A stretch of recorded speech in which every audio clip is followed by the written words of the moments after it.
Hey, I got a question for you. Do you guys know the name of the guy that invented the Church of Satanism? I bet many of you probably can't. But good news for you, I know the name. The name is Anton Levay. You're probably wondering by now, what the fuck are you on about, bro? Get to the point of the video. Yo, chill out there, ADHD brain, nut brain, brain rot brain. Listen, and I can use it by using playing cards. Well, what if I told you that I could show you some proof as to when he died, as to the influences that he died around, and that they were perfect for the passing, or rather the transformation from his body to the transformation into the ether. And I can do all of this using traditional playing cards. You know, these things. Playing cards. You've all seen playing cards, right? Okay, well, let's do a little research really quick. Let's first look up when Mr. Howard Stanton Levay, also known as Anton Levay, or Anton Skandor Levay. I probably didn't say that right, but anyways, here we go. Show you. There it is. April 11th of 1930. Okay, now that we got that, now we need to know when he died. Well, in that clip that I just showed you, he died on October 29th of 1997. Okay, so now you're probably at the point to where, okay, well, how are you going to show me? Well, hold on. And if you didn't believe me that you can use playing cards, let me show you two of the, what we call spreads, are used to be able to determine the information that I'm about to show you. So, there's two spreads that we start out with. One, the spiritual spread, and two, the life spread. This is how we interpret our life in this reality. This is our spiritual reality. This doesn't manifest as much as this, but the underlying influences do manifest in this here, and for reasons that are too much to explain for right now. Anyways, so, as you can see here, all of the cards out are laid in order. We have the aces here, all the way to the king. Then we have the ace of clubs, going all the way to the king of clubs. Then we begin with the ace of diamonds, and then we go to the king of diamonds. And then after the king of diamonds, we go to the king of spades. Now you're probably wondering at this time, okay, well then why are there these three cards at the top? Well, that's the crown line that, as you can see right here and right here, these cards have these cards are the strongest cards, meaning they have the strongest wills out of all of these cards. Now you're probably wondering, well, okay, is this basically like a hierarchy? No, it's not, because everybody has different karmas in this life, and in this science, in this system, I can demonstrate that. But that is aside from this video. Now it is at this time we will find his birth card. Everybody, every date in the calendar year has a card, with the exception of December 31st.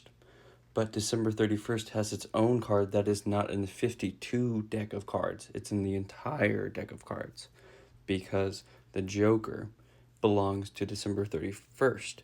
And the Joker is technically all of the suits combined plus a quarter. The reason it's plus a quarter is because that gives it the ability to change into any of the cards when it pleases at any point in time.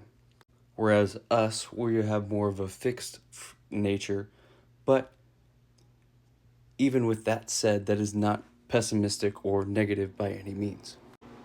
Now that we know his birthday, which is April 11th in 1930, we can look in this book here and see that his birth card, April 11th, is the 10 of diamonds.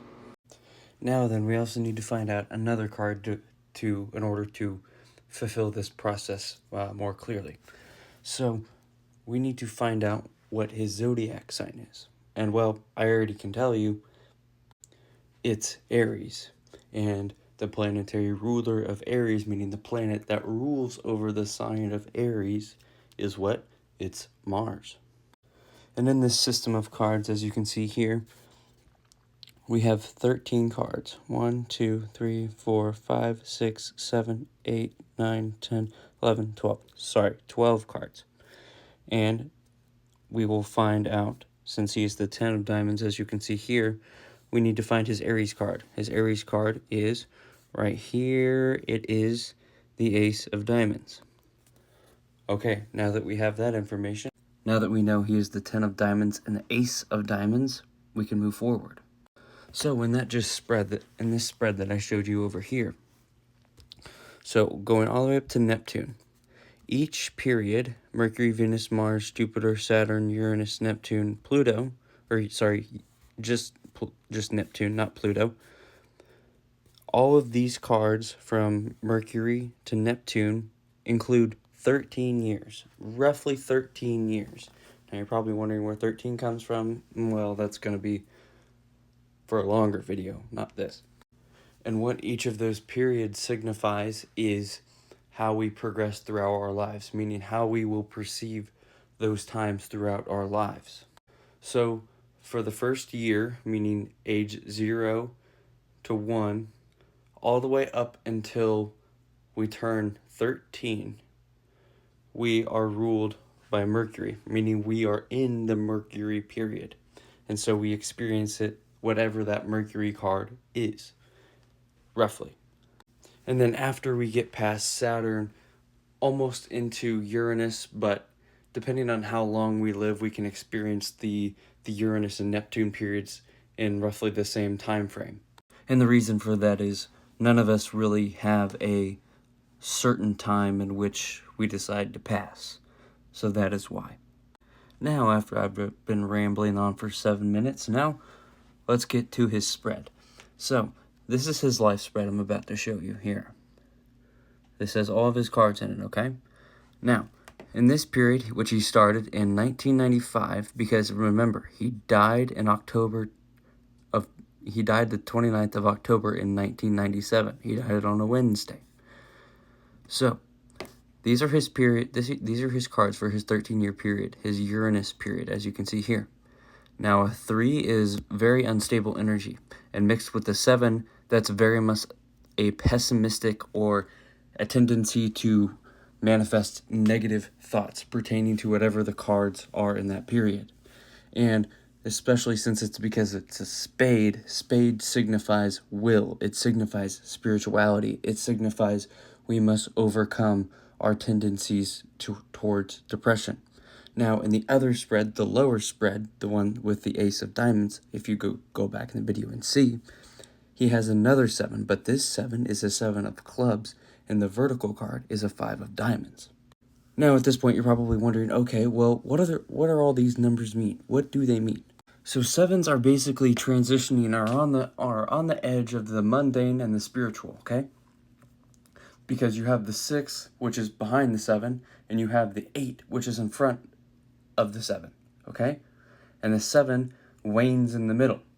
And it is a very unstable energy, but if someone is aware enough, they are able to make the most out of both the spiritual and the mundane in order to capitalize and elevate themselves to the highest possible level of consciousness.